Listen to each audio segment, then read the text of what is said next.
welcome everybody, and thank you for joining us at CONNECTpreneur. This is our 13th year of doing CONNECTpreneur, so thank you guys so much for all your support, our sponsors, our partners, our presenters, our investors. You guys are the best, and you know, we're now global. We did a 350-person investor dinner or investor luncheon at JP Morgan 2 Sundays ago. And a lot of people were from California, so it was awesome to see so many people turn out. And a lot of you guys that are here were there, so thank you for your support on the West Coast as well. I want to just say a few things. Obviously, I want to thank our sponsors, because without our sponsors, you know, these events just don't happen. And first and foremost, and we'll hear from Dr. Kademian in a moment, but I want to thank Ann Kademian and the Universities of Shady Grove for this awesome venue. Thank you. Also would love to thank the Montgomery County Economic Development Corporation and Bill Tompkins, CEO. Thank you, Bill. Bill will be moderating our panel soon. TEDCO, lots of people from TEDCO here. We'll hear from Jean-Luc in a bit. Next, powered by Shulman Rogers, and Anthony will be up to say a few words momentarily. Thank you, Anthony. WorkSource Montgomery, Anthony Featherstone. Thank you for everything you're doing for the county. We need talent and labor and, you know, great workforce here, so thank you. I want to thank AEG, Mark Haas. We're going to hear from Mark momentarily. Thank you, Mark. New York Life, Blue Venture Investors, Maryland Technology Council. We'll hear from President and CEO Kelly Schultz momentarily. Hi, Kelly. Startup Grind. Thank you, Chris Haug. FITSE, Keiretsu Forum, the Smith School Dingman Center for Entrepreneurship and the Dingman Angels, MIT Alumni Angels of DC, Georgetown Entrepreneurship, Founder Institute, the annual Wharton DC Summit, Malloy Industries, Institute for Excellence in Sales. Fred Diamond's in the back. He's got a great book on sales for anyone who's interested in that topic, which is probably everybody. The Baltimore Angels, Enterprise Transformation Solutions, Citrine Angels, and Ryan and Wetmore. Let's give it up for everybody. Thank you, guys. Next thing is, in your program book, we have all of the RSVPs. So I think we had 300 and plus RSVPs today, and there's a QR code, so you can download it and check it out now or later. But we used to put them in the book itself, but those of us are maybe ocularly challenged. The typeface is too small, so hopefully you can download it on your phone and enlarge it. And the last thing I want to do is let you know about our next events. We have a virtual rocket pitch event on February 29th. It's on Zoom, it's free. And then on March 14th, we have an in-person CONNECTpreneur Premium event, and that is going to be downtown at International Square on the morning of the 14th. And also want to shout out AFCEA, our newest partner, Mike Black and Howard. Thank you, guys. They have an awesome TechNet Emergence event coming up. It's a 2-day event in Reston, Virginia. And it's coming up on the 11th and 12th of March. And for those of you who want to attend, there's plenty of flyers going around. I know at our table there's flyers for sponsorship and attendance. And also for presenting companies in emerging technology, we are having a pitch competition on both days. So 6 finalists each day. And you're welcome to apply. You can talk to Skylar if you're interested, or one of our team, or Mike or Howard. But thank you, guys, and we're looking forward to that event. Okay, welcome everyone and good evening. Welcome to the Universities at Shady Grove. It is great to have you here. It is great to have CONNECTpreneur back on our campus once again.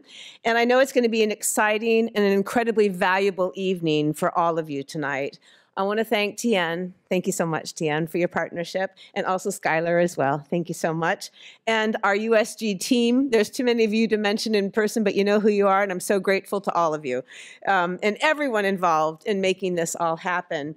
For those of you who have never been here or may not be familiar with USG, I want you to know that we are anything but your typical college campus. And just like all of you innovators and entrepreneurs in this room, we have no desire to be typical. We are and always will be innovative. We are striving to be a community of innovation. And we demonstrate that each day as a truly unique model for higher education delivery. USGUC is not a single university. Rather, we are a regional higher education center in the university system of Maryland that brings together on one campus nearly 80 undergraduate and graduate degree programs from 9 different Maryland universities, all here on one campus. So you've got 9 universities on one campus and fantastic results for students and for the industries in our region that need their talent to thrive and to grow. The academic programs that we offer here are specifically aimed at meeting the economic and workforce development needs in Montgomery County and the region.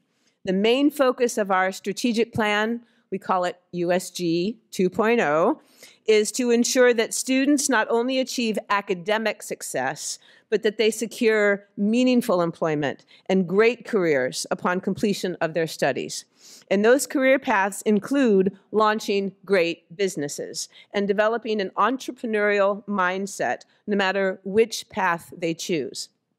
So here at USG, we have the opportunity to collaborate across institutions to go beyond serving just our campus and community population and student population by reaching into the greater community as we do with our Lab for Entrepreneurship and Transformative Leadership. The signature program of the Entrepreneurship Lab is our Equity Incubator, which provides great opportunities for women and minority-owned startups. That 8-week program has had 4 successful cohorts so far.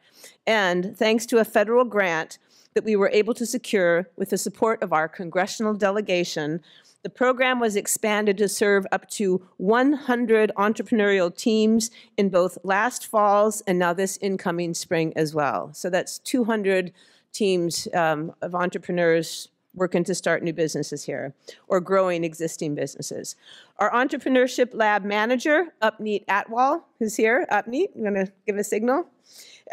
He's here tonight with members of his team. So I hope that some of you will get the chance to connect with them if you'd like more information about the lab or the incubator itself, and especially if you might want to be a mentor yourself for one of our startup companies in the incubator.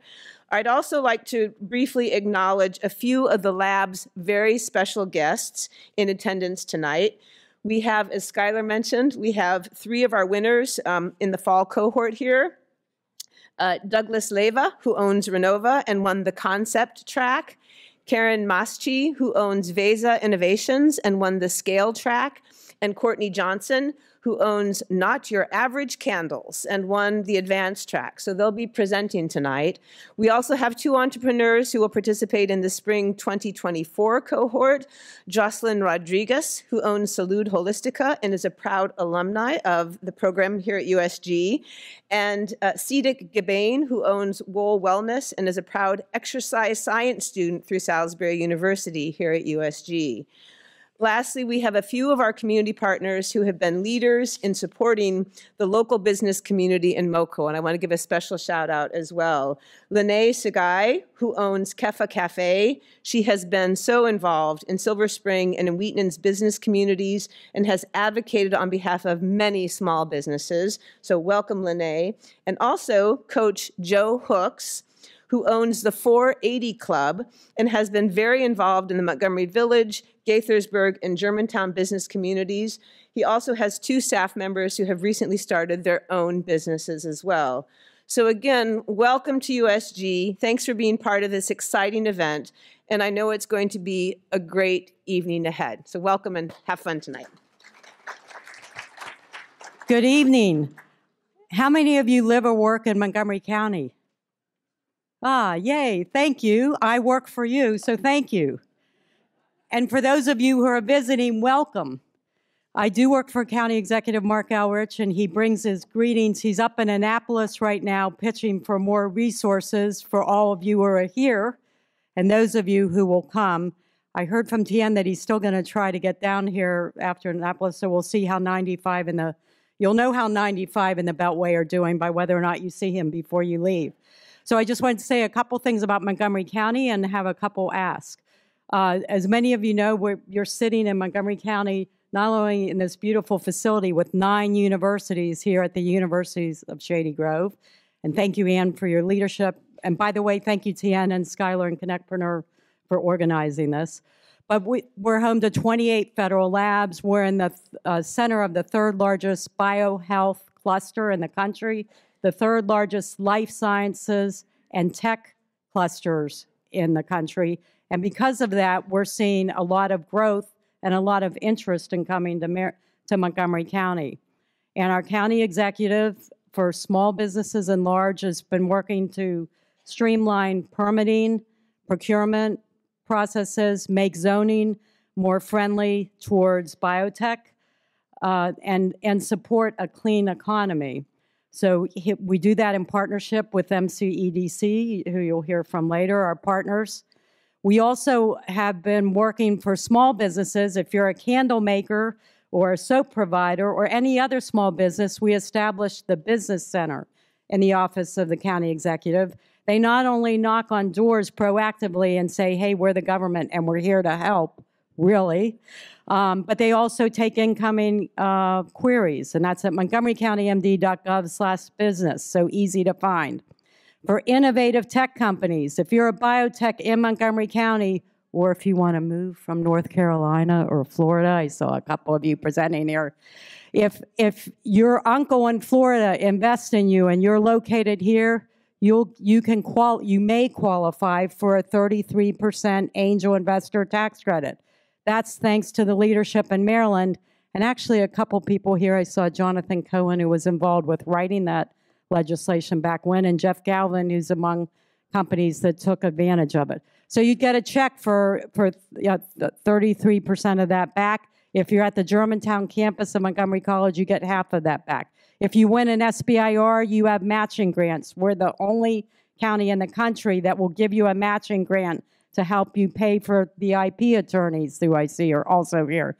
So we have we have programs. If you're new, have a new lease, you can get $8 or more in the county for your first 10,000 square feet. So lots of programs. We want you to come. That's what I wanted to say. My ask, if you're in the county and you don't know about any of the resources I mentioned and you want to know where they are, please find me on LinkedIn. Look us up on that fancy QR code that Tien talked about. Happy to refer you to the right places. If you're not here and want to learn more about the advantages of being in Montgomery County, please also look us up. And if you are a service provider and you're here, and I know there are a number of you in the room looking at you, Anthony, looking at our partners at TEDCO and the Tech Council with the Venture Mentors, the county executive is in the process of expanding the resources we offer to our small businesses, and we're gathering a network of folks like you so that they don't have to call me to find you and make it easier. So please reach out to us. So that's all I want to say, because we really want to hear from the companies who want your money and our services. But welcome and thank you. Skylar, it's so cool to see you in person. Thank you for traveling all this way to the East Coast. Tien, beautiful event as always, so thank you very much. Anne, I am a very proud advisor to the board here at USG, and being here on campus, it's so exciting every time we come back. So I'm excited to be here. I am Kelly Schultz. I am the CEO of the Maryland Tech Council. And for those of you that don't know about the Maryland Tech Council, let me tell you. I was reminded by my staff just the other day that we have surpassed the 788 mark, which I thought we were at. And I was at a conference and she said, oh no, Kelly, we added more today. So we're just about at the 800 mark for the members. We are the premier member association for technology and life science companies in the state of Maryland. And we do a lot of things. We do networking, we make partnerships, we do connections, but we do advocacy. And so today I just wanted to spend just a couple of minutes, since we are in advocacy season. The legislators have convened in Annapolis for their beautiful 90-day session that we're all going to be so grateful for when it's done. But I wanted to let you know some of the advocacy that we're doing in the state right now, in addition to those issues and policies that we advocate at the federal level. We have very specific policies that we're advocating for here. The first being, we will of course, support our own program, which is called BioHub Maryland. It is a workforce development program hoping to be housed right here in Montgomery County with the partnership with the county executive, Mark Elrich, so that we can train the up-and-coming entry-level employees starting their careers in life science and biotechnology manufacturing. And really excited about that. We're asking for the support of all of you in the room, but also the governor and the county executive as well. We feel very, very adamant about making sure that these high-paying jobs go to those that might just have a high school degree or might just be exiting the military. We will support comprehensive data privacy legislation. That means advocating for common sense data privacy legislation that is not overly burdensome and that creates new private rights of action. We will support sensible regulation of artificial intelligence. We have been actively engaged this past year in a number of work groups to consider the implications of AI. We all experience those implications of AI, and to make recommendations to lawmakers who consistently reach out to us for our members' opinions. And we do look forward to doing that during this session as well. We will advocate for sensible drug pricing policies. The Maryland Tech Council sits on the Prescription Drug Affordability Board, and we will continue to advocate for that board as it not negatively impact the development of life-saving medications and therapies. We will resist efforts to expand the board's authority before its initial work can be evaluated. We will support our strategic industries, including data centers. I was telling somebody earlier, I cannot go 60 minutes in my day without somebody talking to me about data centers. It's a big deal. It's a new technology that Maryland needs to be able to embrace, and we need to find ways in order to embrace them and their revenues in the state of Maryland.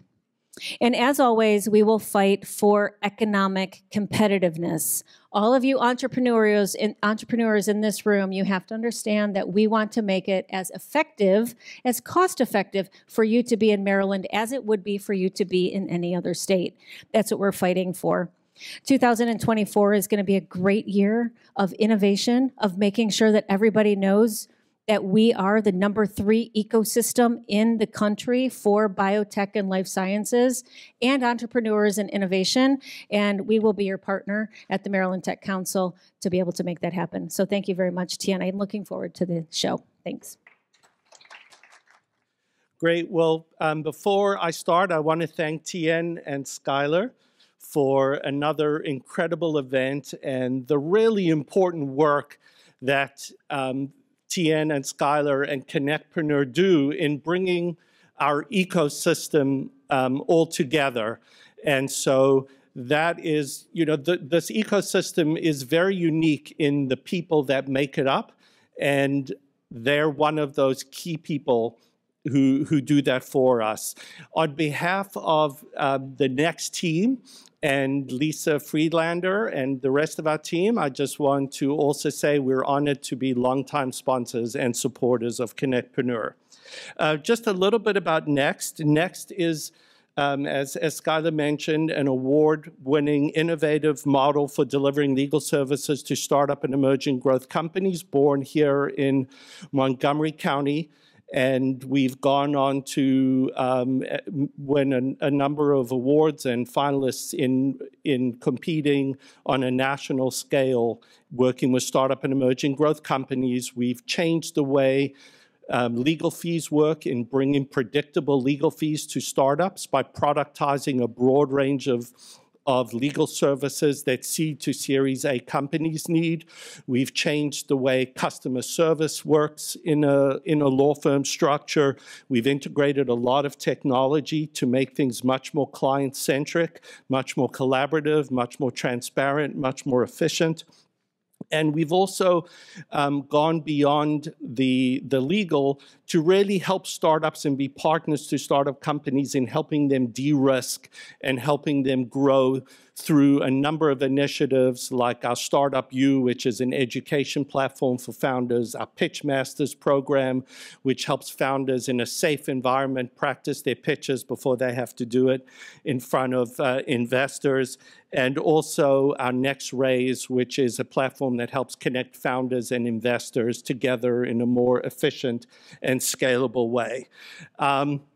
And for more information on us, you can just find us at www.next.law.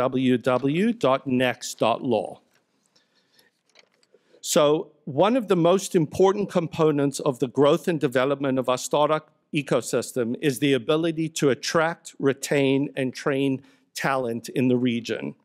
Our workforce is key to regional success and really important in rapidly growing startup and emerging growth companies. I now have the honor of introducing an individual who has a very significant role in building, supporting, and training our workforce. Anthony Featherstone is Executive Director of WorkSource Montgomery, which he joined in 2021 with over 15 years of workforce development experience. Please join me in welcoming Anthony Featherstone. All right, thanks, Anthony. Great name, by the way. As Anthony mentioned, I'm Anthony Featherstone, Executive Director for WorkSource Montgomery and our local Workforce Development Board. Before I get started, TN, Skylar, as always, this is a great event. Among many other reasons why this is a great event, we have a room full of entrepreneurs, business owners, and we got beer and wine at the beautiful campus of USG. So this is going to be a great night. And so we appreciate the opportunity to talk about what we're doing to make sure that our businesses have the workforce that they need today, and the workforce of tomorrow is being prepared to meet their needs as well. Before I get into some updates about WorkSource Montgomery and our local workforce board, I want to recognize our staff that are in the building. So if you work for WorkSource Montgomery, if you can stand up really quick. I see you all back there. So as I make promises over the next 7 to 8 minutes, if you would like to fact check me, just look at their facial expressions. It'll tell it all. But in short, WorkSource Montgomery is Montgomery County's lead workforce organization for our public workforce system. And I always like to stop there and drop a pin, because workforce development is not a single entity's job. It really takes a village, and in Montgomery County, we have a vast workforce development ecosystem. Our amazing public school system preparing our young learners, our post-secondary partners, Dr. Kadamian, Universities of Shady Grove and Montgomery College, the multiple chambers that we have doing business with businesses and advocating on that level. Kelly mentioned that Maryland Tech Council is doing a lot by way of workforce development, and the hundreds of nonprofits that are embedded in the communities that we serve that are most in need and offering services on the ground. And so workforce development is truly a group effort, and it takes a community to make sure that our businesses have the talent that you need to thrive. I'll give a couple data points that are no surprise. Montgomery County, the last report revealed that we have a 1.5% unemployment rate, way less than what's required to be at full employment. And we have 8,000 unemployed residents in the county out of 1 million plus. And so you may be asking, what does a workforce agency have to do in an economy where there's 1.5% unemployment and only 8,000 out of 1 million plus residents that are unemployed? And so to that, I give a little bit of context to those numbers. Those numbers are great, but I think when you peel back the layers, you'll still see that there's more jobs than job seekers are available. I think the last number that we looked at for this area and nationally was that there's 0.7 job seekers for every job. And so we're taking workers from our neighbors, from our counterparts, from our competitors, and creating issues as we fill the positions that we need. So that's an issue. One other point that we always look at WorkSource Montgomery is where were we pre-pandemic from a job standpoint. And although we have recovered a lot, we're still 24,000 jobs down in Montgomery County from where we were in February of 2020. If you look at our total labor force, we're about 42,000 folks in our labor force down from where we were pre-pandemic. So there's a lot of work to do. And that's why our focus is, number one, to make sure that we engage and find those discouraged workers that need a little bit of support and training and career coaching to help them get back into the labor force so we can kind of right size those numbers. But in short, everything that we do is geared towards making sure that we understand what your needs, our local business partners, what are your needs today and what are your needs tomorrow, as we work with a lot of our educational partners and nonprofit partners and ecosystem partners to tailor programs to cater towards those needs as we work with job seekers. And there's a variety of services that we offer job seekers, whether it's basic things where you can come into an American Job Center, a physical center, or a virtual center, or a mobile center to use our technology, come to our events, get referrals to community resources, and so forth. But one of the most important services, in my opinion, that we offer our residents is to be able to subsidize training to the tune of $5,000 per resident so that they can get credentials that correlate to jobs in high demand, high growth fields within our county. And so the services look different for every single job seeker that comes through our office because every job seeker is different. So we like to customize our approach to what we're doing with our local job seekers. I did want to talk a little bit about a special initiative that I think we all should be aware of that's going on here in Montgomery County. Most of you may have heard of the Blueprint for Maryland's Future, which is a huge piece of legislation that is really transforming and enhancing our public education system throughout the state, and certainly here in Montgomery County. Huge piece of legislation, but I'm going to tell you about Pillar 3, Section 4, Task 1. So you see how small of a piece to this legislation this initiative is, but we think it's going to be truly impactful here in Montgomery County.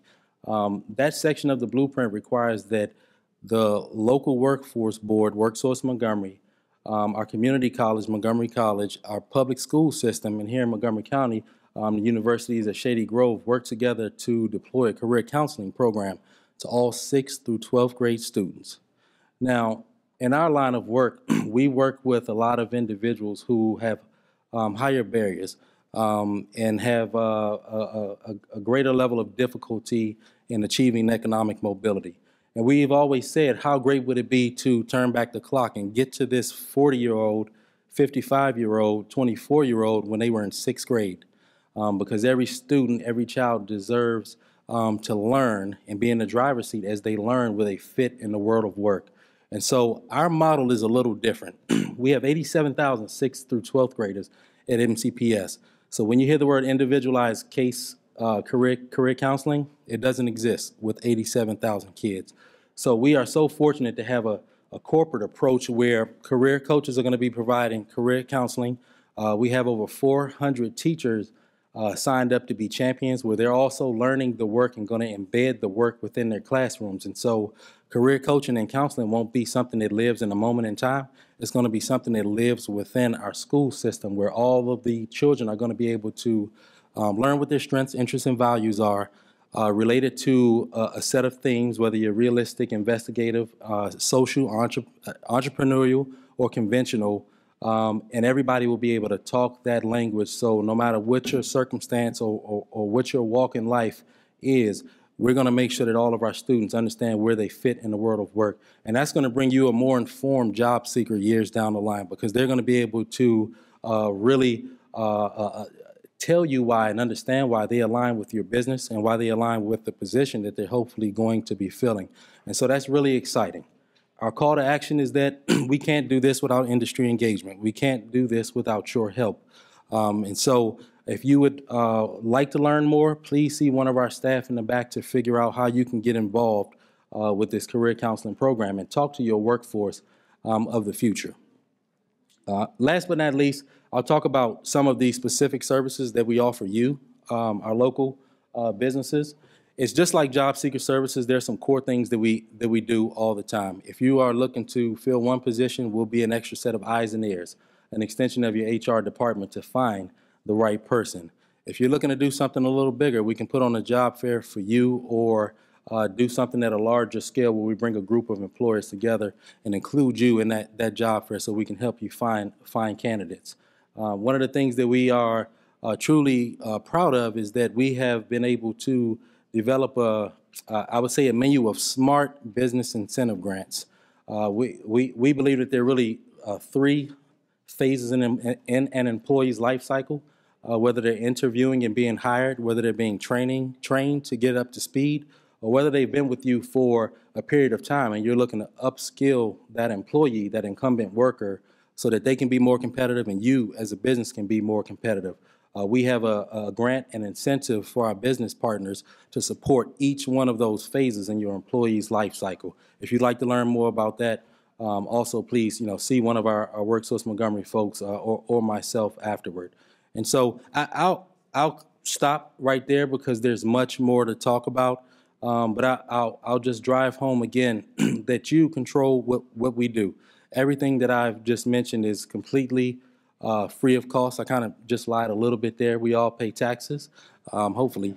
So you've already paid for it. So everything that we do is at no charge to you. And we are happy to work with you, happy to assist to deploy one of our turnkey programs or to put something customized together so that we can help you meet your talent needs. And so with that, we're happy to connect after the event, and I want to say good luck to all the presenters. Thank you.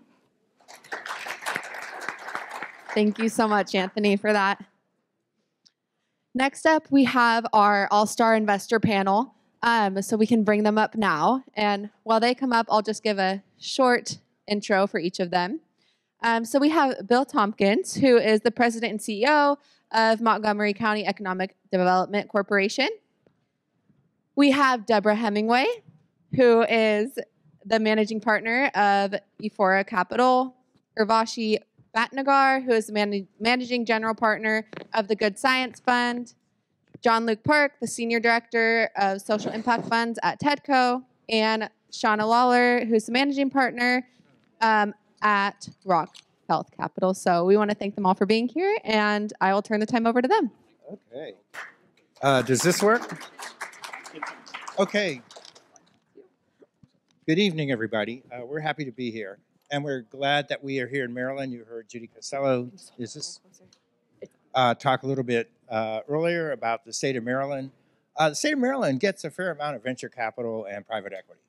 I was just looking at some stats in 2019, venture capital deals where the headquarters was here in the state of Maryland, $546 million, up to almost $800 million the next year. In the last 3 years, it's been between $1.7 and $1.9 billion. In terms of private equity deals, $852 million in 2019, $1.2 million in 2020, and it's been over $1 billion over the last couple of years. And in fact, I'm joining some of my staff at a little company in Bethesda called Stay in Touch. They just raised $48 million in private equity. So there is stuff going on here. So what I want to start out with the panel, if you look at pre-COVID, during COVID, and what's happened over the last couple of years, from your perspective, what has changed and what's important, and how has it caused you to sort of react or respond or pursue opportunities? Are things better now? Are things settling down? Shana, can we start with you? Sure. Hi, everyone. My name is Shana Lawler. I'm the managing partner of Totippin Capital. So we invest mainly in digital health and health tech companies, and we do quite a bit of deals. So feel free to come our way. We'd love to talk with you. To answer the question, I think pre-COVID, we were in an environment that was fairly normal. I think smaller round sizes, valuations were smaller. Deal terms were a little bit, they were more price rounds. I think deal terms were probably more feasible for investors. In the boon of COVID, we obviously saw deals. Well, let's take a step back to 2019. So there were $8 billion worth of deals done in 2019. That equates to about 400 deals.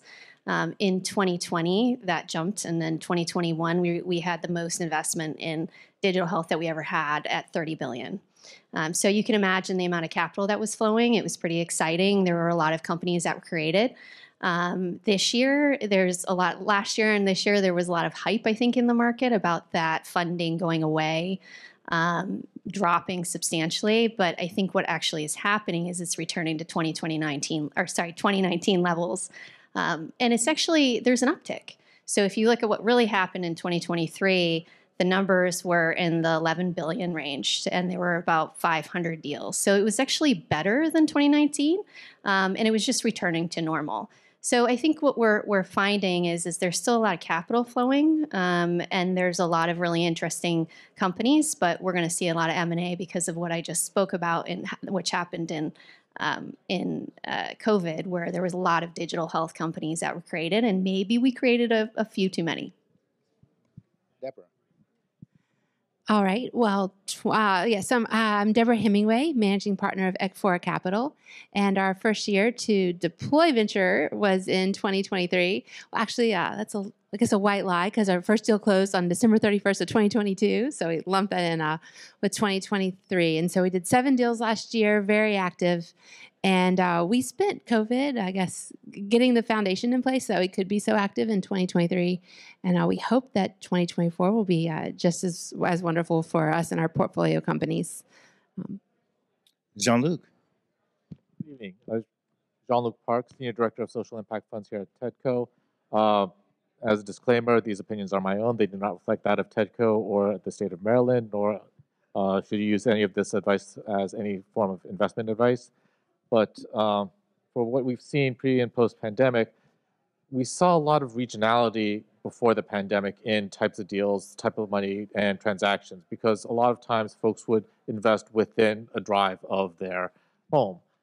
During the pandemic, we saw a lot of internationalization and spreading out because of the use of virtual technology. And Tien's been one of the beneficiaries, having gone global during that time with CONNECTpreneur. People were looking at deals from around the country and around the world. What that meant was that deal terms got spread out and were more smoothly separated, so we didn't have as much regionality as we saw beforehand. The good news is that's still in case. The bad news is we're still in a time and place and environment where funding is getting tighter again. So take advantage of the opportunities that you have, but the conditions today are different than they were yesterday. Ravashi.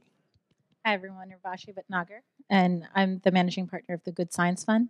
And so I agree with everyone here. And I guess another point that I'd like to touch on is, so when you look at private equity, what we also expect to happen sort of later on in 2024 is that there were a lot of deals done in 2016, 17 that were done through debt, and those debts are going to mature. And in the present environment, it's not really the right time for private equity firms to go ahead and refinance those debts. And so there are some headwinds such as that point towards them really focusing more on M&As, especially later part in the year, and looking to kind of roll off the companies, strategically plan and roll off the companies that they have in their portfolio.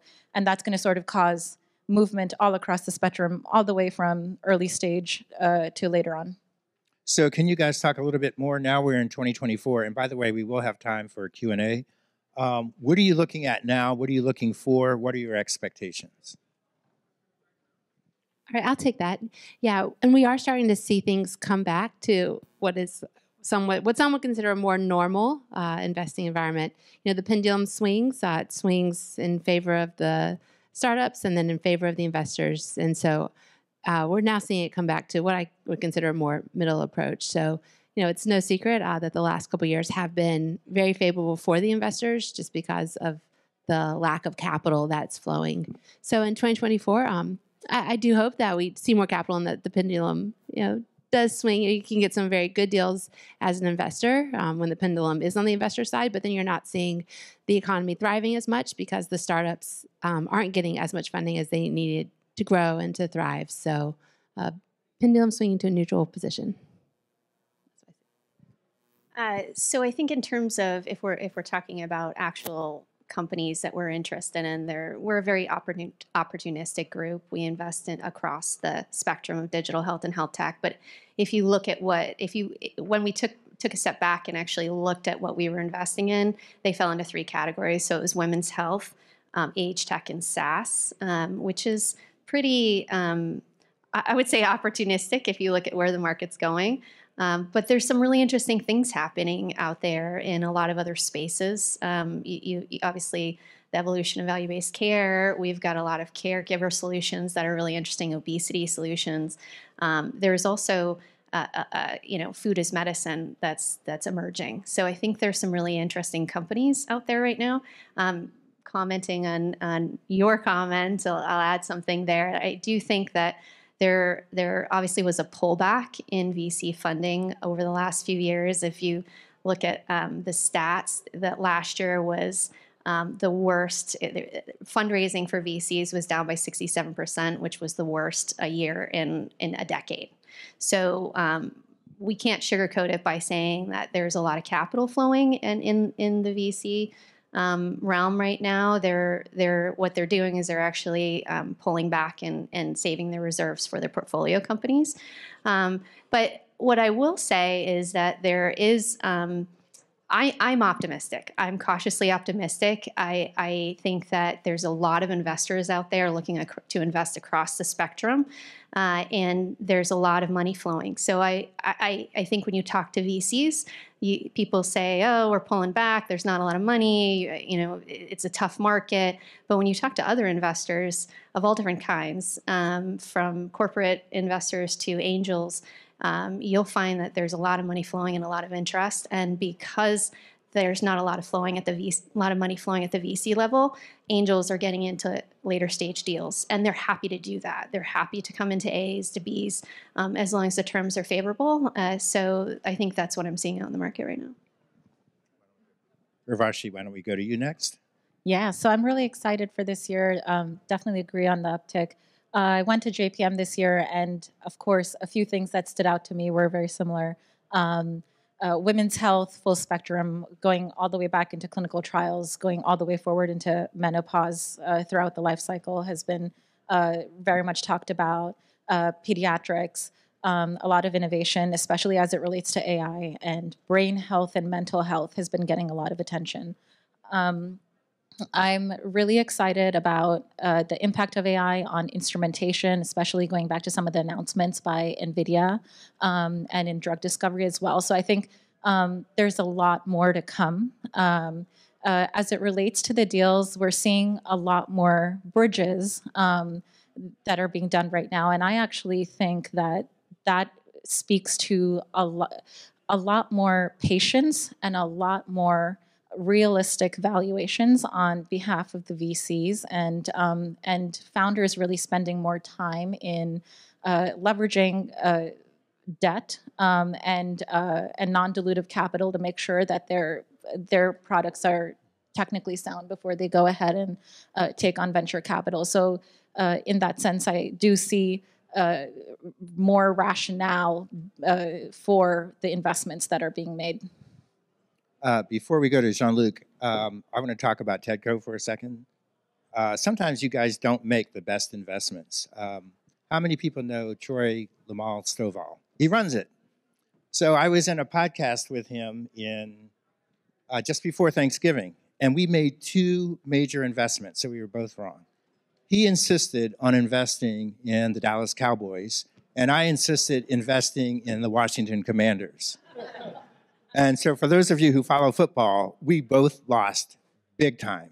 So Jean-Luc, my question to you is, how is TEDCO, what are you looking at for really investments that are going to pay off, unlike what your boss suggested and unlike what I would suggest?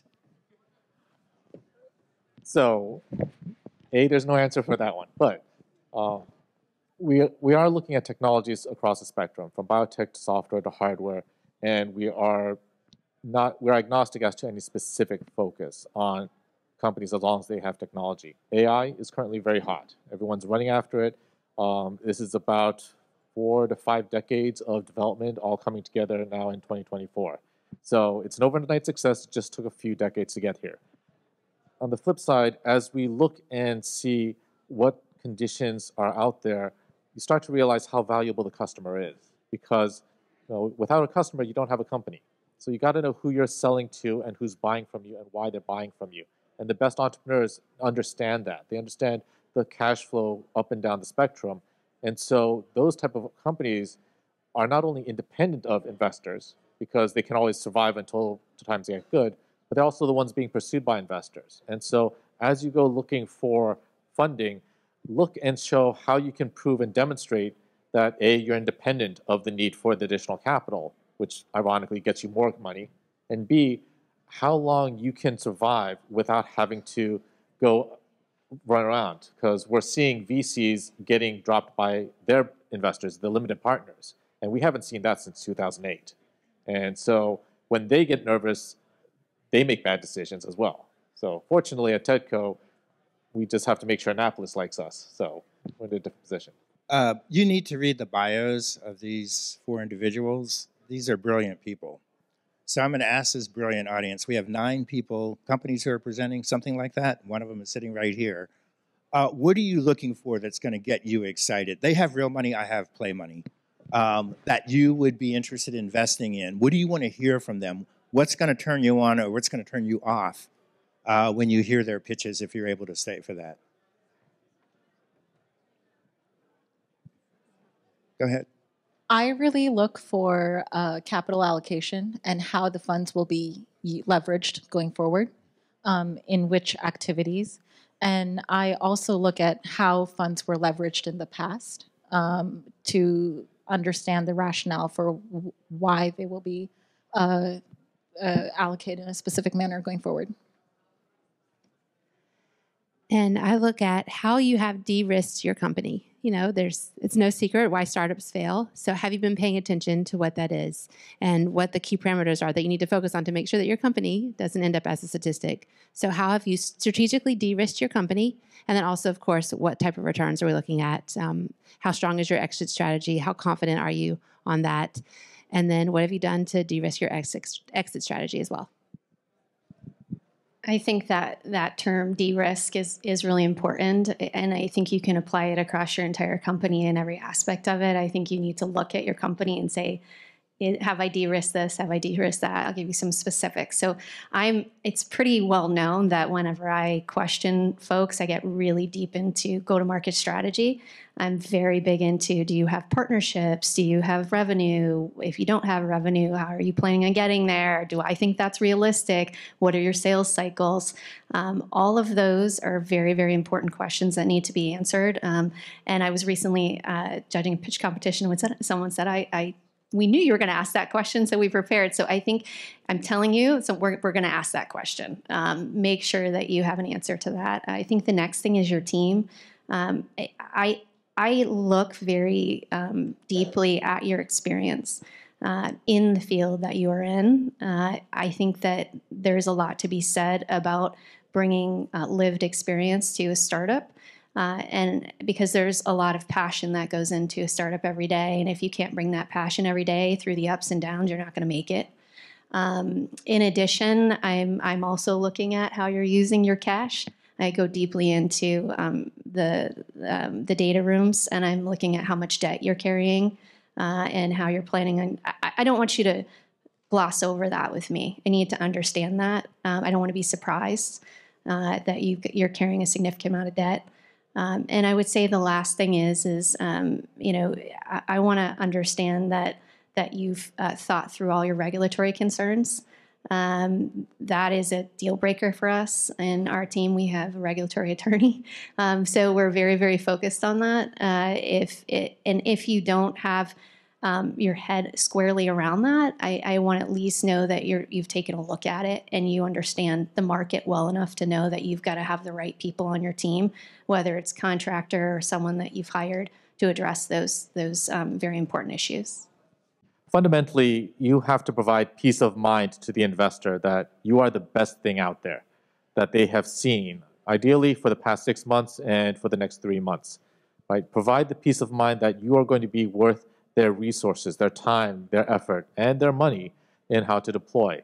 And so all the factors that you can come up with and the additional ones that we have lived through, because every investor out there who's claims that they've had 0 failures is either lying or hasn't been doing it for a very long time, because everyone has those errors. Everyone has made those engagements. And we all carry around those experiences to learn what not to do again the second time. I've been in this industry for a while. I've had my share of learning experiences. So what I look for are teams and groups that have the ability to give me confidence that I understand that they know what's going to happen next, right? Why you? What is it about you that your customers are willing to take their budget and allocate some of that resources to you? Why are you win against the competition that money is being spent against right now? Why is your technology going to be a key factor in the development of the company and in the exit? Because as an investor, I put money into you, and then I get it back out once we sell the company. Without that second half, I'm just throwing money away. And so as a company, as the embodiment of everything that you are doing as an entrepreneur, you have to understand what your role is and what your place is in the ecosystem and why folks are engaged with you today and tomorrow.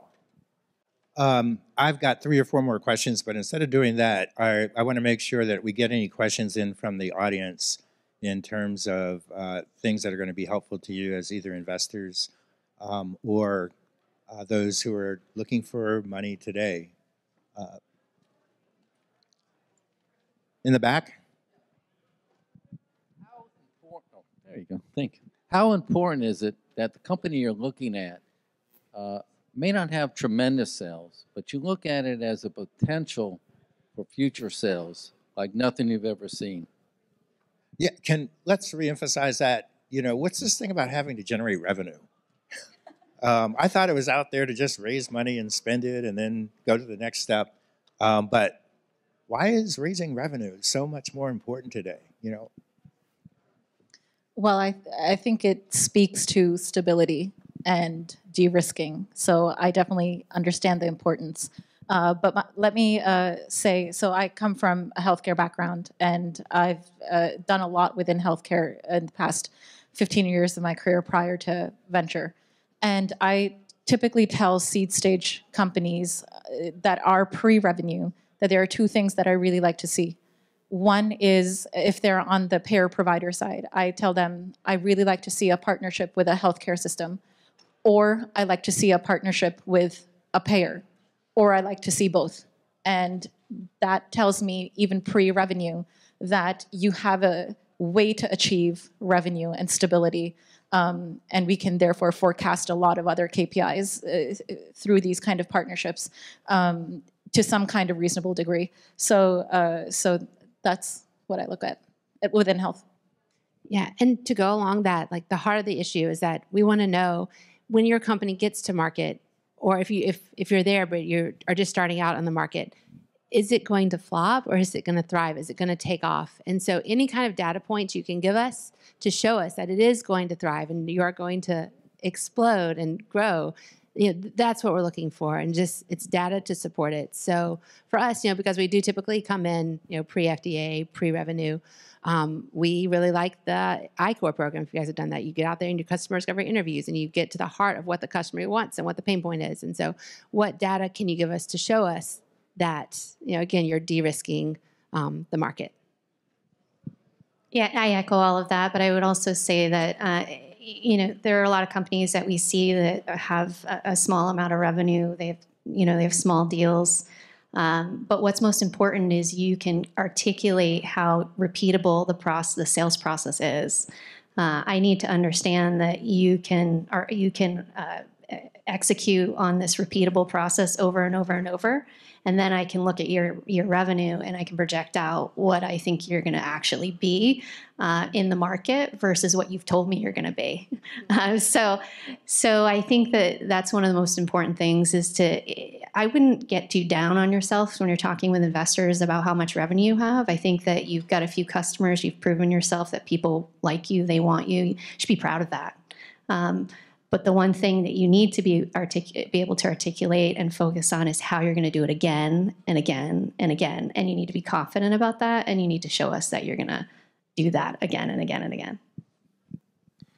Again, peace of mind. Whenever you get somebody's dollar, that meant that whatever service you were providing was worth more than the dollar they gave you, right? Unless you're a charity case, most of the time people are looking for more than what they're spending. Having had sales is the embodiment of that transaction. Making sure that there's a market large enough to sustain you as a business and seeing what proxies, what substitutes exist to show that you're not the only solution for the particular issue. Sometimes the other solution is Excel or do nothing because I'd rather do nothing and pay the consequences than try and prevent the issue from happening in the first place. These are all valid choices by your customer base. You have to understand why that choice that they're making today is the choice they're making. It might be that there is no solution like yours, or it might be that they've tried everything else and this is still the cheapest one, right? I'm not going to get meteorite insurance for myself because the odds of me getting hit by a meteorite, relatively small. So I'll take my chances. We're going to do one more question because we want to hear what these 9 companies have to talk about, and we're going to see how they get money. So one more question right here.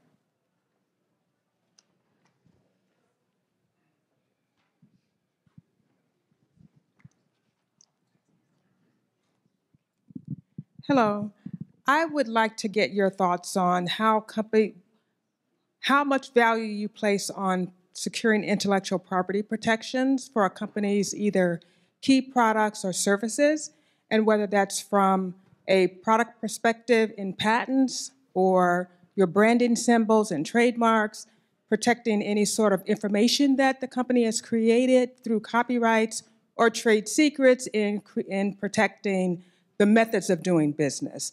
And not only you're looking at the IP from your perspective, but also when would you encourage startups who have limited budgets to seek these IP protections? Deborah, you want to take a... All right, yes, I will take that because we do like to come in very early. So for us, when we talk about intellectual property, really, at my firm, we just focus on patents. Like patents are really, that is king for us. That is what we really focus on, not so much branding. And, we're so early that a lot of times our startups just have, a logo that they design for free on Canva. Okay, so, we're not as focused on branding, but really the heart of it is the patent and the strength of the patent portfolio. And not only what patents do you have now, but also what are your objectives for expanding your patent portfolio and how can you do that? Maybe you don't have the budget to do that now, but what is the plan for expanding that moving forward? And what does the patent landscape look like? How crowded is it? Do you have a freedom to operate? And, freedom to operate comes in many different degrees of certainty. But maybe if you do have a limited budget, how certain are you with the freedom to operate that you do have? And what can you do with the budget that you do have? But patents are what we really focus on the most. I agree. Go ahead. I agree.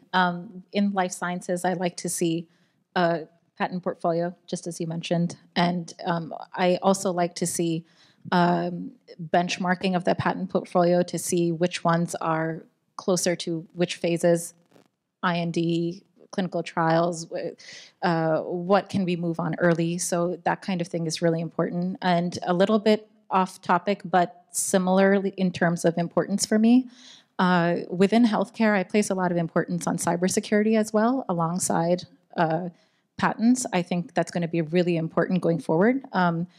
I think founders are now just understanding how AI is transforming the landscape, and it's one of the first things I talk to them about. I'll approach it from a different perspective. So I get to play in technology of all types, not just biotech. Depending upon the industry you're in, patents may or may not be useful. They're good to have, but it may not be worth the resources you've mentioned to acquire them. I remember talking with the gentleman, Don Yi, who ran the China Environment Fund in the mid-2000s. He said, don't worry about IP protection in China, there is none. So if that's the ground rule that you're dealing with, and we are now in a global economy, recognize that that is the conditions you may be under, that somebody is going to copy you, and when they copy you, they may be able to do things cheaper or in one way, shape, or form better than what you can do right now. Now, one of the philosophies I learned early on in my career was there are only 2 things that a company really has to have: sales and innovation. If you don't have sales, you're not a business, you're a hobby. If you don't have innovation, you don't deserve to exist as a company. As a human being, I believe you deserve to exist. Food in your belly, clothes on your back, roof over your head. As a company, you don't have that right. The only guys who give you that right are your customers. The only reason they give you that right is because you've got something that they want to buy from you. And the only way you stay different from the rest of the ecosystem is by having that innovation and that element to protect and develop. So if you know that's the race you're in, and many of the entrepreneurs here will recognize that they have something that's out there, but they're going to have to be wrapping IP around IP, or constantly developing their innovation to make sure that they can stay ahead of all their competitors, that's going to be the key thing that folks are going to look for. Yeah, I'm going to echo what Jean-Luc said. I think that I've been known to do some deep dives into patent research and whatnot. I think that it's important, especially when you're in a crowded market, that you demonstrate that you have a moat built around you that can at least sustain you for a few years to give you first mover advantage. But I will tell you that putting a lot of effort into that without a business, like Jean-Luc said, it just doesn't make sense. I oftentimes when I'm seeing companies that have invested a lot of time and effort into securing their IP, I take a step back and I'm like, is this a product or is this a company? And I think that's a question I'll leave you with. Like, you can't just be a product. You need to be a company. And in order to do that, you're at the mercy of your customers. So as we wrap up, there are a couple of themes that I think I'm hearing. 2024 should be fine. Okay, things are moving in the right direction. But exit strategies may be delayed somewhat because we know what happened in the market last year with interest rates and also with valuations. I heard the word de-risk multiple times. And so that's something that's important in having backup strategies. Know what you're doing and be good at it. Have real plans. And other than that, go for it. And now we're going to hear from 9 companies. But I'd also like to thank our panel for taking the time to share their thoughts, and some of them will be around afterwards.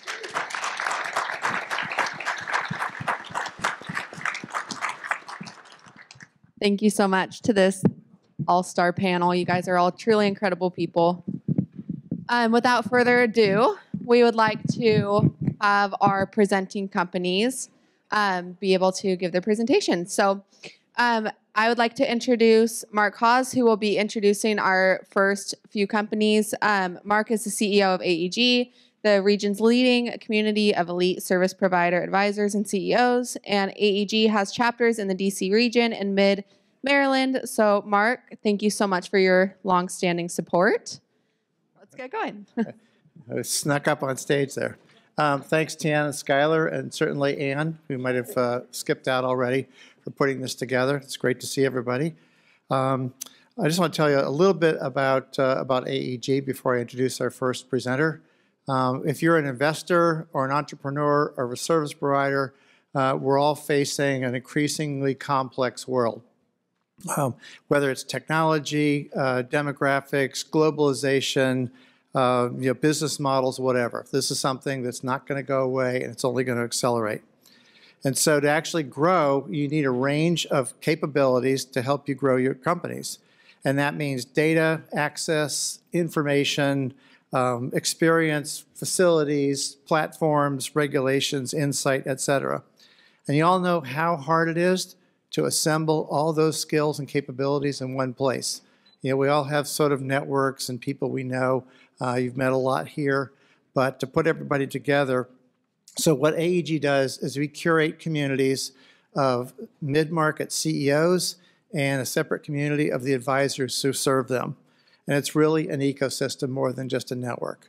And I get to use that term legitimately because I'm a recovering field biologist. What makes us different from traditional CEO peer groups and networks is that we have a greater purpose, and it's to strengthen the mid-market economies in the regions that we serve. And our members are all highly values-based and selected. So to learn more about our ecosystem, whether you're an advisor or investor or service provider, come see us outside of the table, or you can come out to me, talk to me later. Our first presenter is Concentrix. And if you ever have a medical emergency, you can have the best surgeon in the world waiting for you. But if your medical transport doesn't get you to the right hospital in time, none of it makes a difference. So I'd like to bring up Gil Mott, the president of Concentrix. Good evening, everybody. Hope you're all doing well. I'm here to introduce you to Concentrix Pharmaceuticals, a company that we've been working on for almost a decade. We basically founded the company to improve inhaled drug delivery, and we feel like we've accomplished that. This is the standard of care currently, has been for 70 years. These things are very inefficient. We've come up with an inhaler that we think will rival this in a very positive way. See if I can get this to work. So we've invented a product called Halix. It's an inhaler. It's a unit dose disposable dry powder inhaler. It costs 2 cents to create, and it's or 3 cents, and a little bit more to fill it with drug and to distribute it. But having said that, it's indeed a big innovation with a lot of potential. And we believe that we are going to improve the quality of care with this product. This is Halix. It's a unit dose disposable dry powder inhaler. It costs 3 cents. It's one piece of molded plastic. It's more efficient than anything that's on the market right now. We tested it against Ventolin inhaler, this thing, which is the standard of care for bronchospasm and asthma and COPD patients, 70 million prescriptions a year in the United States. Halix will rival this product and give patients better care at a lower cost and more convenience. We also have, this thing's not working very well, I'm sorry. Next slide, please. We also have a nasal version. We don't plan to develop products ourselves in the nasal version, maybe one or two, but probably mostly this will be for out-licensing for drugs that will be administered in the nose. We're going to concentrate on respiratory products for asthma and COPD in the lung. These other indications will hopefully find partners. Here we go. So in terms of our needs, we're seeking $6 million Series A financing, of which half of that money will be spent buying equipment to build a factory that will produce Halix at high volume and high speed, about 5 or 10 million a year. We need $1 million for, that's $3 million for the equipment, $1 million to complete a second clinical trial for our US application, and about $1 million for 2.5 years worth of operating expenses. The rest will be reserves. So our internal focus, as I mentioned, is going to be on products for respiratory disease. The 3 that are listed there, I'm very familiar with. I launched all those products. I managed all those products. The combined sales since 2000 is $150 billion in the US. That's those 3 drugs. The biggest one is this combination drug, salmeterol, fluticasone, Advair. You might know that one. Fluticasone is Flovent, and albuterol is this Ventolin. It's also, Teva's got one, it's called ProAir. They're the same drug. Combined sales has been tremendous, and we are selling doses, not inhalers. This is data from a study that we completed for the FDA, which shows improvement in lung function, comparing both albuterol from a metered-dose inhaler as well as our Halix. As you can see, the numbers are very similar, but you notice on the bottom that the Halix had only 90 micrograms of drug, and the Ventolin was 180. So it shows that we've improved the quality of delivery, getting more drug to the lung with less effort in more people.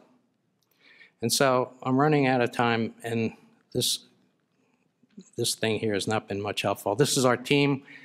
My experience with Glaxo, 16 years, 10 years managing these products. Eric Richardson's the inventor of the inhaler, Halix, and our medical director and head of FDA is Jim Alexander. We all work together and known each other for more than 25 years.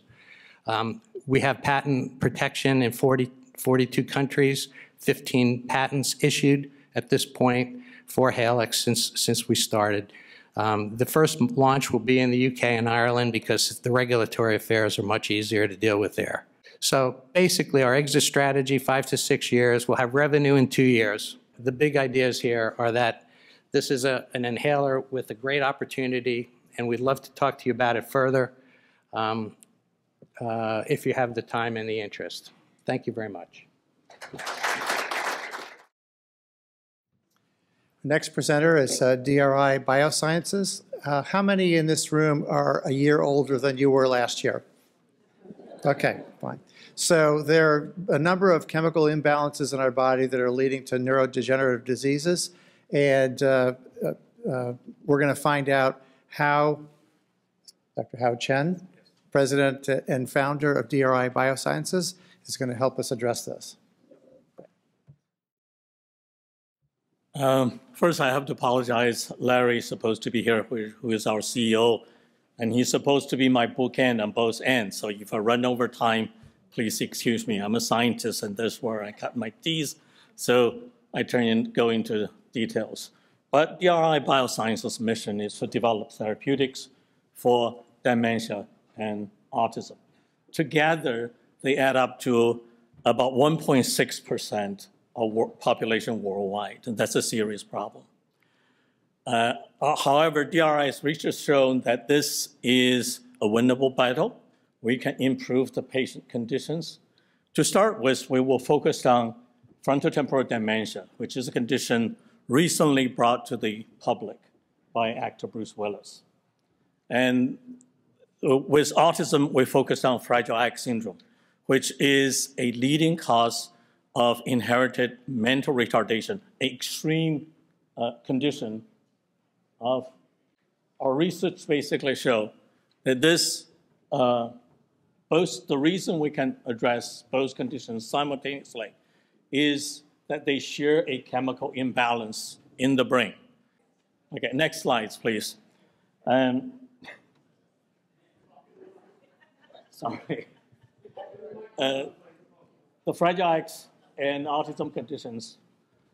The Fragile X and autism conditions share a chemical imbalances, and our experiment with experimental animal has shown that we could use our novel drug candidates to rescue the chemical balance of the brain and therefore normalize the animal behaviors as well as the cerebral protein chemistries.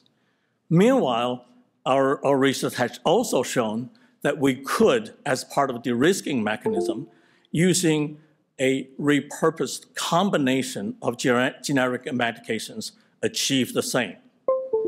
And we also, as a de-risking mechanism, have developed blood-based, inexpensive biomarkers which allowed us to stratify patients and identify those who will potentially benefit from these treatments and interventions. We feel using the combined bioanalytic techniques as well as combined novel combination of generic medication, we will provide a fast track to the market and will most importantly provide fast track to benefit patients. Next slide, please. Okay, we did our SWOT analysis, and here's a list of strengths and opportunities. We also organized a team, next slides. We also organized a team from experienced businessmen. Larry and I have been knowing each other and been friends for 30 years, which shows my age. And we also have a team from basic research to clinicals. And we will expand our expertise in regulation as well as in development using expert consultants, academic collaborations. We have a collaboration with ongoing collaboration with Rush Medical Center and Cambridge University, as well as using contract research organizations. Next slide, please.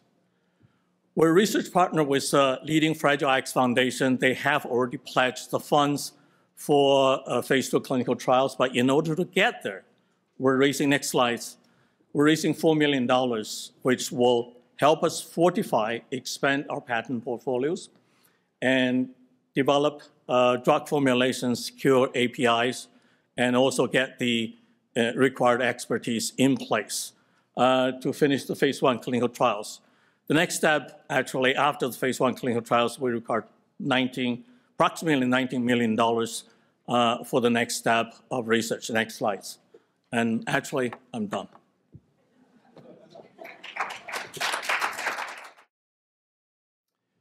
Our next presenter is Home Roots, and Home Roots is streamlining the platform between manufacturers and distributors. All right, ladies and gentlemen, thank you very much. Happy January. Because if you produce a product and you want to sell it to consumers, there are plenty of platforms for you to go by. Right? You got Amazon, everybody knows, Facebook Marketplace, Shopify, endless opportunities. But to go big, you got to go retail. And is there a platform for that? There isn't. So what do? Some people might say, go straight to the retailer. You don't need a platform. But the problem, though, those retailers are overwhelmed, don't have time to get back to you, and they're really not motivated to get back to you. Next. And that's exactly the problem that we're solving here at HomeRoots. Okay? It's almost impossible to get to do business with retailers. And if somehow, by the magic of the fairies, you got in, doesn't mean you're going to stay in a relationship for long. They're going to kick you out at some point in time. You don't know. And they're going to penalize you on every small little thing. So in order to avoid getting penalized on any small little thing, you now need to surround yourself with people that know compliance, know logistics, merchandising, marketing, inventory management, IT. Whoa, I'm just trying to sell my product. Next, please. So what if you could tell somebody about your product and let them take care of everything else for you? Okay? And that's exactly what we're doing here at HomeRoots for the home products category. We're going to receive the product specification from you. And using our own proprietary AI, we're going to be able to generate content and build it in such a way that's going to fit each and every retailer in the most optimized manner to them, so we can in return start yielding orders back to you, the manufacturer, faster than you've ever seen before. Next. So, spoke about generative AI. What are we doing? We're capable of converting what you see on the left to what you see on the right. And as a result, we're converting the product to have a lot more attraction out there, a lot more visibility in the e-commerce space. Next. Listen, manufacturers, they want to get to do business in this space. Why? Because the home category alone in North America, that's a $400 billion business. Next. Okay. Now, we have competition. I'm not saying we do not. But the difference between us and them is that we don't require you to already have an established relationship with them, which is one of the problems to begin with. And it doesn't matter where you are on the globe. We will get you in. Now, not only that we're going to get you in, we're going to get you a lot more exposure to your products and your competition, and we're going to be able to answer the questions to some of the most difficult, we'll give you the answers to one of the most difficult questions out there. What to sell, what price point to sell, and where to sell it to. Next. Okay, some of our customers, and they love us, we have Wayfair, we have Amazon, we have Home Depot, Lowe's, and so more. And there's people here at the bottom, companies that are about to come on board within the next quarter or two. Next. Okay, listen, guys, we're coming from the retail space. Myself, I also have background in software development, have 2 exits under my belt. We know what we're doing. And guys, I want you to remember one thing when you go home tonight. And if you ever go and shop for toys on Amazon, I want you to remember that you just spoke to the person who built it up for them. Okay? So we know what we're doing, and we know how to build systems that last for last. Next. 2023, we did over $5.5 million in top-line sales. This year, we're looking to be north of 10. The way we make money is we take a cut, 20% approximately, on every order that goes through our platform. And we build services. We're a technology company. And now in 2024, we're going to make revenues on top of those services that we built on technology. And one more thing to mention, we're very close to break even. We're going to hit that goal by the end of this quarter. Next. Guys, to date, we raised $2 million. And we're looking to raise up to $3 million. Okay? I want you to know something. We're one of the biggest and fastest growing supplier for Wayfair. That's got the attention of one of their CEO, which I've personally met and spoke to 4 times the last year. Okay? They want to mimic our success to the rest of their supplier base. So in return, they're going to introduce their supplier base over to us to go through HomeRoots to do business. This is something that is replicable with other retailers. I want you to vision a world a couple of years down the line where if you are producing a product, you have to go through HomeRoots. Guys, I thank you very much, and I hope to meet you at my table. Thank you. So next presenter is Native Cardio, Steve Adler. So come up, and it's going to talk to us about removing some of the dangers of cardiac surgery. Thanks, Mark. Good evening, everybody. Atrial fibrillation. Many of you have heard it as AF or AFib. It's a debilitating condition where part of your heart is not operating properly. It leads to significant side effects such as stroke and early mortality.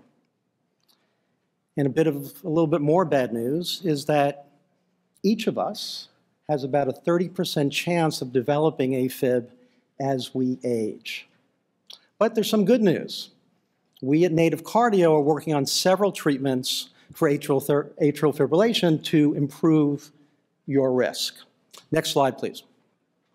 Our first device treats a condition known as postoperative atrial fibrillation, which occurs in 40% of cardiac surgical patients. Patients going through surgery for coronary artery bypass or valve repair replacement procedures. It will occur while you're still in the hospital within the first 1 to 3 days. If it occurs, next slide, please, there's really 3 choices. One is to do nothing. That would be a bad choice, because then you're dealing with the significant risks of atrial fibrillation. Or you can be treated with high-energy external defibrillation shocks, or with toxic antiarrhythmic medication. Both of them carry significant clinical risks, but here's what happens. You become a burden to the hospital because you have to stay in the hospital extra days, and those increased costs to the hospital are not reimbursed. Next slide, please. Our solution is a device called the Rhythm Maker, which consists of an external pulse generator and 2 internally implanted temporary lead wires. The external device delivers low energy pulses to the atrium, that part of the heart, to convert atrial fibrillation to normal sinus rhythm. Gets people out of atrial fibrillation sooner and out of the hospital. By doing so, it saves the healthcare system about $2.7 billion. Next slide, please. We've clinically validated our device with studies at the Texas Medical Center, who've also recognized that we are solving a major clinical problem. And we also satisfy all the requirements for the easier 510K pathway with the FDA. Next slide, please. This is a $1 billion addressable market. There's over 600,000 cardiovascular surgical procedures in the US every year. Every patient will need our device because you don't know who will develop atrial fibrillation and who you won't. It's supported by pretty good reimbursement, about $50,000 for each cardiovascular surgery. Next slide, please. We look at a significant revenue ramp once we're cleared by the FDA and start commercialization. By contracting to just under 100 hospitals, which really isn't that much, we should be able to generate nearly $50 million in sales revenue annually. Next slide, please. We have a pipeline of products supported by IP. We have future products for treating postoperative atrial fibrillation, as well as products for treating chronic atrial fibrillation. Next slide, please. We've got a highly successful board, scientific advisory board, and management team. This isn't our first rodeo. Next slide, please. We've already accomplished quite a bit that has de-risked the investment, but we're seeking $6 million through an approved convertible note where we've already raised a little bit over $1 million to get us through our FDA clearance and initial commercialization. We're also New Jersey-based, which has some significant investment incentives. Next slide, please. Happy to tell you about those incentives and all about Native Cardio after the session. Thank you for your time. Next presenter is Not Your Average Candles. This is an example of somebody who's turned a personal passion into a business. Courtney Johnson. There he is, coming to a stage near you.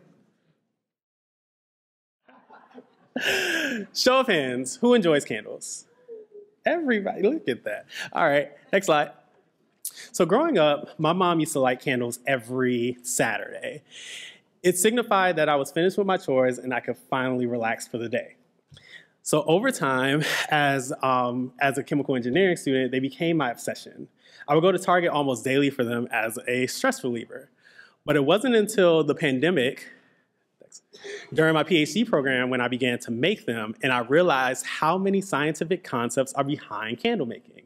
Melting points of waxes, flash points of fragrance oils, all of this is chemistry, and candles became my chemistry set. Next slide.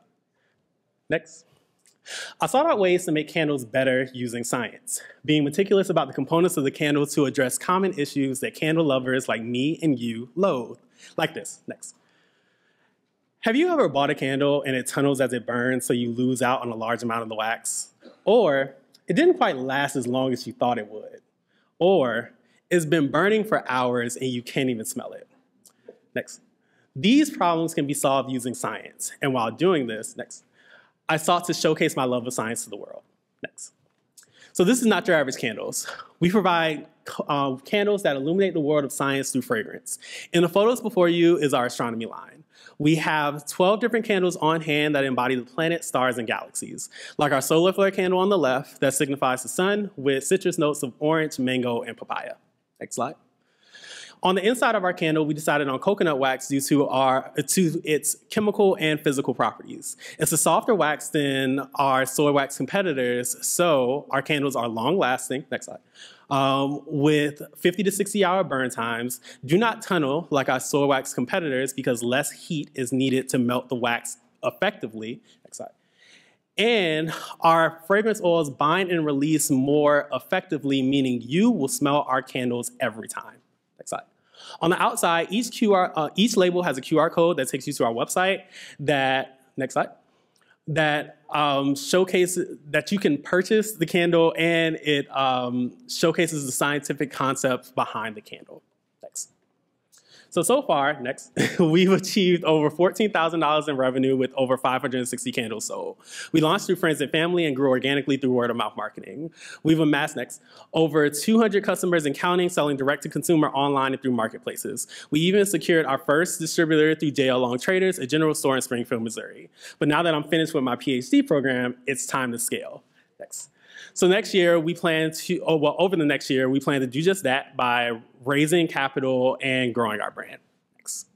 So with your investment, next, we can expand our inventory, next, secure a small space for candle operations and storage, next, and grow our brand and marketing. Next. We plan to target 3 engineering conventions and 12 marketplaces over the next year, reaching over 30,000 potential customers. Next. And due to this, we plan to 7x in revenue this year, and with your support, we can reach $500,000 by the end of next year. Next. We plan to be a household name, and next. We plan to be the premier vendor to the science community when they think of candles. There's no other candle company like ours, and with your support, we can make this vision a reality. Next. So this is our team. We're a bunch of nerds, mostly PhDs, with a love of science and candles. We have a range of STEM engagement, operations, and financial experience to make Not Your Average Candles a success. Next. So thank you for your time, and we look forward to seeing you at our booth. We also have candles so you can smell and purchase. Thank you.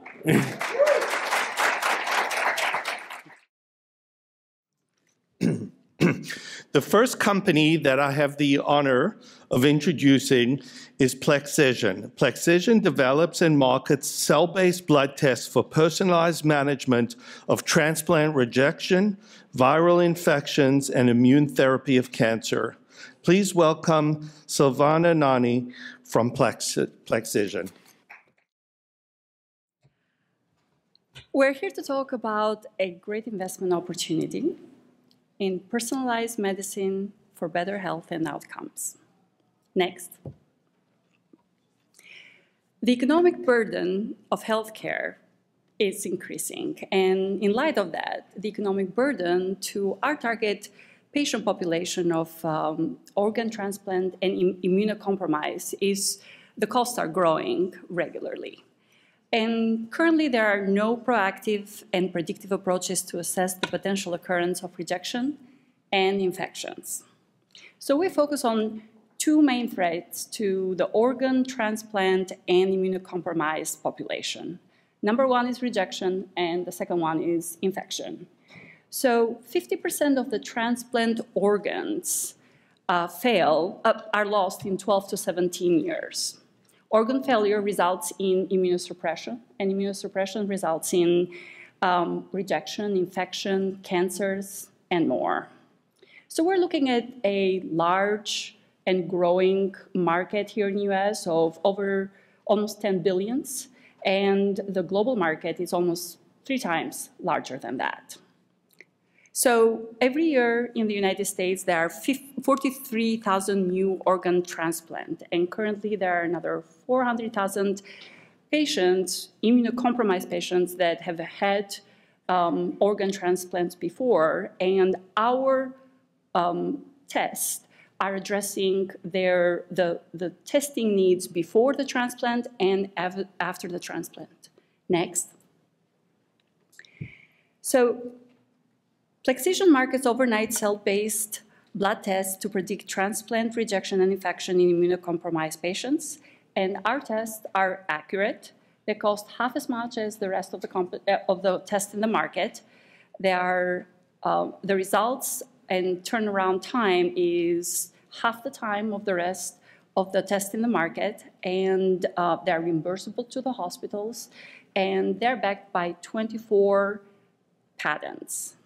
We're already serving large organ transplant organizations, and we have a proven suite of tests that are used by current clients and a large pipeline of clients. Next. So we have a complete suite of rejection infection tests, and we have the first FDA approved rejection test, and we have 2 CMS approved tests. And we have a Plexigen lab that has got all the regulatory approval, not only to offer tests, but also to manufacture test kits. Next. So currently in the market, there are 2 types of tests. There are the cell-based tests that Plexigen offers, and there are the cell-free DNA and RNA tests that are offered by the rest of the competition. And out of the rest of the competition, they offer the rejection test, but only one of them offers the infection test. So we are the only company in the market that has a complete suite of both rejection and infection tests. And you're going to ask, well, why now? Well, we have the solution that fits the market needs, and it is proven effective. We currently have tested 6% of the pediatric kidney transplant population, and we are ready to expand that to the adult population. And there is an increased demand for organ transplant due to COVID. There was a backup. As well as there is an increased interest in predictive approaches to optimize transplant management. So some of our advantages are that as of 2023, CMS guidance is restricting the use of gene-based tests in the market. We have a differentiated cell-based technology as a common platform for all our tests, which permits timely decision-making at affordable cost, as well as predictive with potential, predictive with a potential to extending the life of organ transplant patients. Next. So we have an experienced scientific team with more than 100 years of experience, led by Rakesh Sindhi, and an operation team with another 100 years of experience, led by CEO Rajiv Sindhi. So next. We're expecting to reach $80 million by 2029, and our we are revenue breaking even. We're all self-funded. Our 2023 revenues were 33% higher than the 2022, and main revenue streams are large transplant centers and the research contracts with pharma making anti-rejection drugs. Next. We are seeking $3 million for the first year and $7 million for the second year, and that money is going to be going towards team building, marketing, laboratory automation and equipment, and growing the scale of our manufacturing facility. And we invite you to join us towards the journey of personalized medicine for better health and outcomes. Come and talk to me outside. I now have the privilege of introducing Renova. Renova is an online wellness center that aims to provide comprehensive mental health and wellness services to the Hispanic community and mental health and wellness seekers in the United States. Please welcome Douglas Leyva.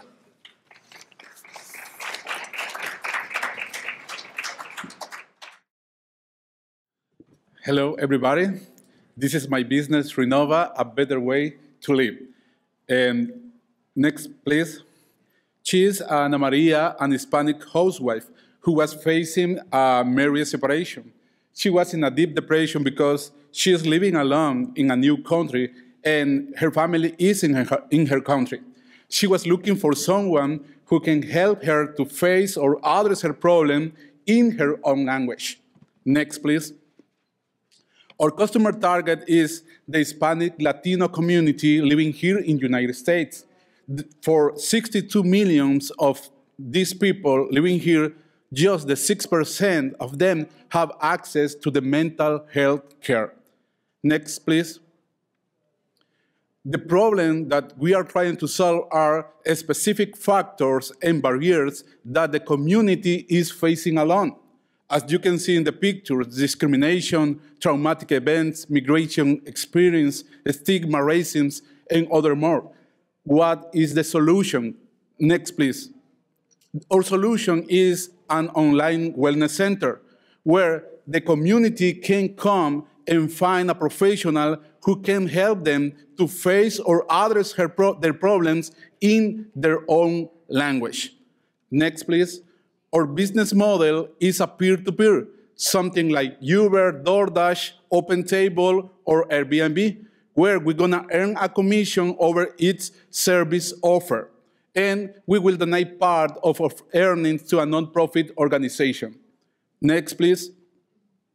This is our 5-year revenue projection. We are expecting to earn 20 million by the end of the 5th month. This means 2029. And next, please. What is the difference between us and the competition? We're going to have flexible scheduling. We're going to be low cost. We're going to have multi-professional areas because we're going to have psychologists, nutritionists, and English teachers as well. We're going to be able to attend our people in both languages, English and Spanish, and we're going to develop the mobile app. Next, please. This is my team, Carlos Douglas Leyva, that's me, the founder, and I am an MBA, Carla Bandek, the co-founder, and a human resource expert.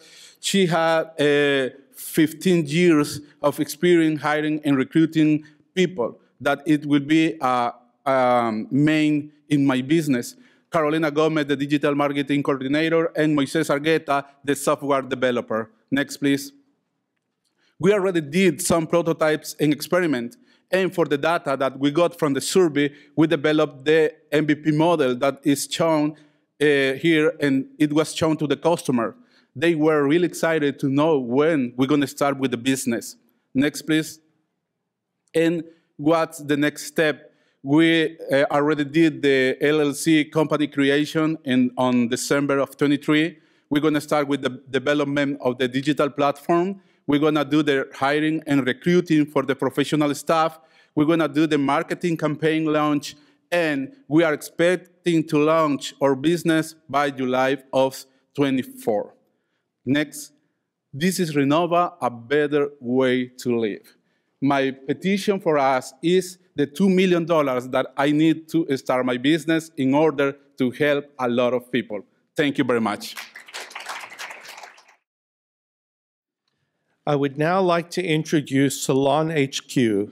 Salon HQ is an e-commerce as a service platform serving the $500 billion professional beauty industry. Please welcome co-founders Mark Porter and David Grohl. Hi guys, I'm Mark Porter. This is David Grohl. We're the co-founders of Salon HQ. Are we moving? Next slide. Okay. So just the quick pitch here. So Salon HQ is simply like Shopify Lite for the beauty industry. So single platform for a beauty product distributor to take to their customers. Our biggest customer is the biggest player in the space, Sally Beauty, a $4 billion beauty products distributor. Next. Yeah, the problem we're trying to solve is increasingly over the last 10 years, beauty pros are, while they're very well positioned to sell to their customers, COVID has forced a lot of them out of salons, and they've moved into independent basis and have not really been good at selling products. So we're helping them sell better and cheaper and faster, updated investment in the inventory they don't have access to. And they're just not, frankly, very good salespeople. So our platform helps them do that. Next slide. So we've built this e-commerce in a box. As Mark said, we actually built it in partnership with Sally Beauty Holdings. They're the largest beauty distributor in the U.S. and globally. It's effectively an online e-commerce storefront. The Beauty Pro literally can just put in their account number. It automatically provisions the website with all the leading brands that they carry, which is about 80 brands right now. They don't have to purchase any inventory. Literally all they have to do is share their customized e-commerce site with their customers to transact. Next slide. Next. Yes, this is kind of our one-to-many approach to go to market. So we partnered with Sally Beauty. They have 6,000 retail stores. They have another 1,000 Cosmoprof stores, which are designed to sell to stylists. They have 850 odd sales reps. They carry 200 brands, and they have over 1.5 million stylist customers. So they are fully committed to this as our partner. We're fully integrated with all their in-house inventory systems and so forth. So everything, it's like a window into Sally's warehouse, out to all those stylists, and in turn out to all those customers. So each stylist would have roughly 200 or 250 clients. And so now we have this digital pipeline going right out of Sally out to the consumer. Next, please. So we also have some of the biggest salon loft players. I'm not sure if you've heard of these people. Salon lofts in Phoenix are like WeWork for stylists. So stylists are becoming much more mobile. They're getting out of big salon chains and becoming entrepreneurs and just having their own place to work. And they use it as they see fit. So we've signed up Salon Lofts, which has 9,000 of these renters, and Phoenix, which has 13,000. And we're also going to people like Vegaro, that is one of the biggest booking engines, so appointment booking. They have 220,000 active users using their app to manage all of their appointment scheduling. So they would like to add e-commerce as well. Next, please.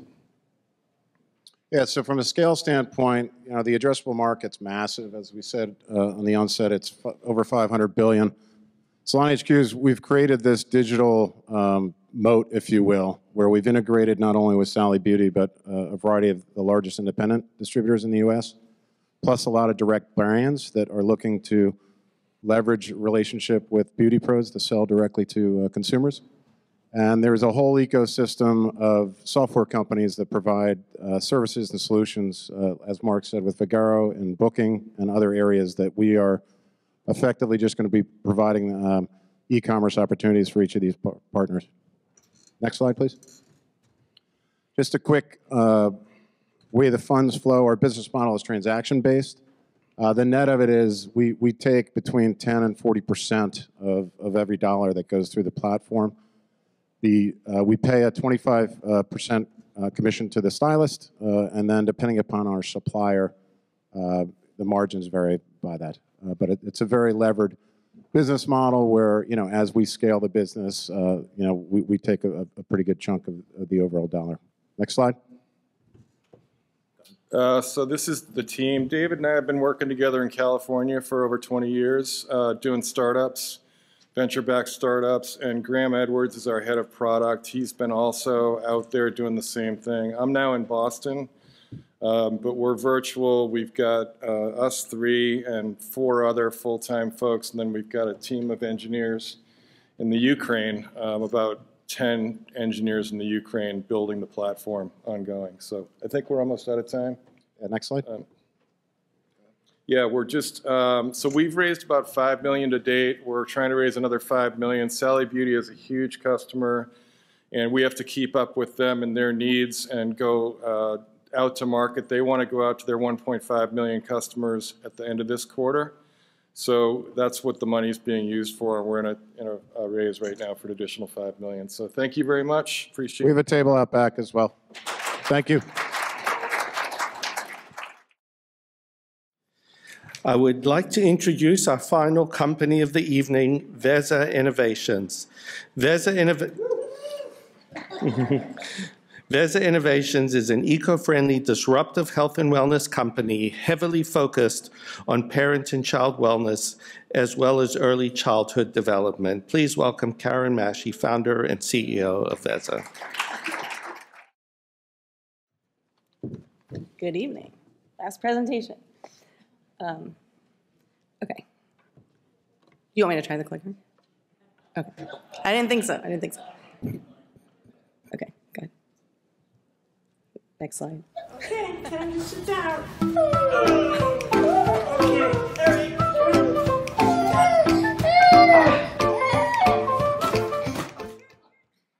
Next slide. So this is my son, and this is the problem I faced with him every time I needed to feed him. I was truly at a loss, and there was nothing on the market that provided options for him to eat in a position he was most comfortable in and be properly supported. I'm Karen Goodman-Massey, founder of Veza Innovations. We're a consumer products health company focused on parent and child wellness, as well as early childhood development, and we are the creator of the first ever sit-to-stand convertible high chair. Next slide. We've developed this in conjunction with pediatric specialists and will help mainstream families as well as those with physical and developmental challenges. Next slide. You can click 3 times if you want. Yeah, okay, thank you. Investing in motherhood is a nearly $2 trillion opportunity and encompasses comfort, community, and care. We've already started to develop a product roadmap and will continue to do that, but first we will focus on the high chair. Next slide. The global high chair market is projected to be at $1.78 billion by 2031. Next slide. We will initially sell direct to consumers, and as we scale, we will also sell B2B, next slide, and sell to places such as pediatric hospitals, occupational therapy centers, specialty stores, as well as daycares. What we're doing with the high chair is selling options and versatility for our consumers in a way the market has never seen before. And we'll do this regardless of if kids are resistant to sitting in their high chairs. Next slide. You can click. For the same price as other luxury high chairs on the market, we are selling a more dynamic, versatile product. And while some of our competitors include Stoka and Lalo, there is no other product on the market where the high chair converts from sit to stand and no other weight-bearing foot platform within the confines of a high chair. We will truly disrupt the market and will continue to do so with our innovative and distinct products in our pipeline. Next slide, please. By 2028, we're projecting just under $40 million in gross revenue with a 25% market capture of the premium US and European markets with an average 44% gross margin over the next 5 years. Next slide, please. We have a diversified growth strategy. We have strategic partnerships in place, which I'll speak about in a minute. You can click through the whole thing if you want. We have additional product lines. We have bundles and a la carte accessories. Because of my background, we have established celebrity and influencer relationships for branding and visibility, as well as connections to trusted manufacturers that can keep costs down. Next slide, please.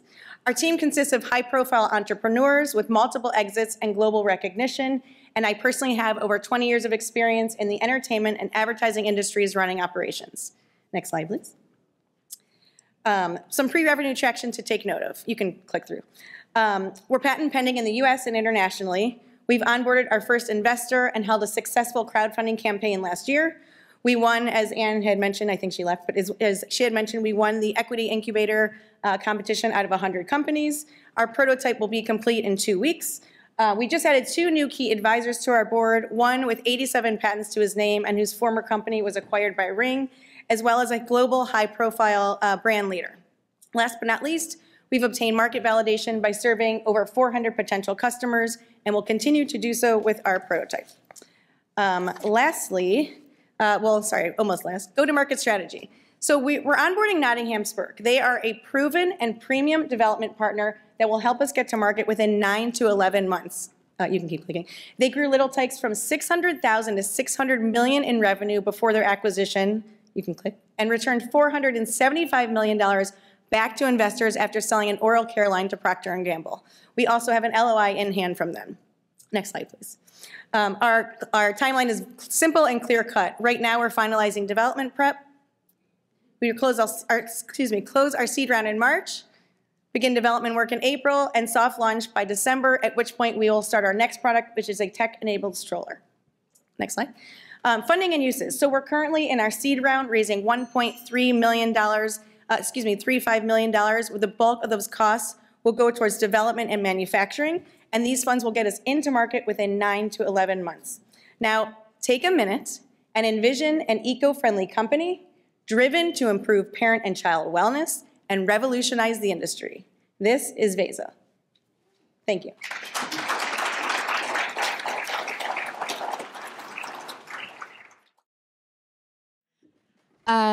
With that, we're going to wrap it up, and we appreciate everyone staying. And a reminder that the QR codes are in the back of the program book to register for our next in-person and virtual event. And if you haven't met me already, feel free to come talk to me afterwards, and feel free to go get some food and drinks before the night ends. Thank you so much.